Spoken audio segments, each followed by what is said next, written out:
ദുബായിൽ പൊതുഗതാഗത സംവിധാനത്തിനായി ഏറ്റവും അധികം ഉപയോഗിക്കുന്നതും അത്യാവശ്യമായ കാര്യമാണ് നോൾ കാർഡുകൾ. നിലവിൽ നോൾ കാർഡ് ദുബായിലെ മിക്ക താമസക്കാരുടെയും നിത്യജീവിതത്തിന്റെ ഭാഗമായിരിക്കുകയാണ്.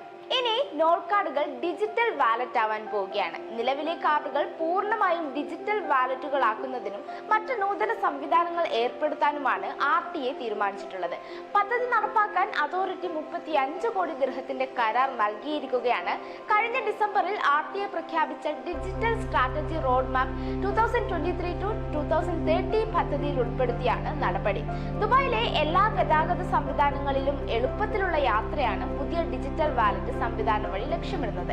യാത്രകൾ ബുക്ക് ചെയ്യാനും നേരത്തെ പേയ്മെന്റ് നടത്താനും നിരവധി പുതിയ സംവിധാനങ്ങൾ ഡിജിറ്റൽ വാലറ്റിൽ ഉൾപ്പെടുത്തും.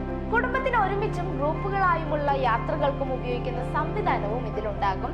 നിർമ്മിത ബുദ്ധി അടക്കമുള്ള സംവിധാനങ്ങൾ ഉപയോഗിച്ച് ഫേഷ്യൽ റെക്കഗ്നിഷൻ രീതികളും വാലറ്റിൽ ഉൾപ്പെടുത്തും. അക്കൗണ്ട് ബാലൻസ്, മുൻ യാത്രകളുടെ വിവരങ്ങൾ, ടിക്കറ്റ് നിരക്കുകൾ തുടങ്ങിയവ നേരിട്ട് ഉപഭോക്താവിന് എളുപ്പത്തിൽ അറിയാനും സാധിക്കും. കാർഡിലെ വ്യക്തി വിവരങ്ങളും ഉപഭോക്തൃ വിവരങ്ങളും തികച്ചും സുരക്ഷിതമായിരിക്കുകയും ചെയ്യും.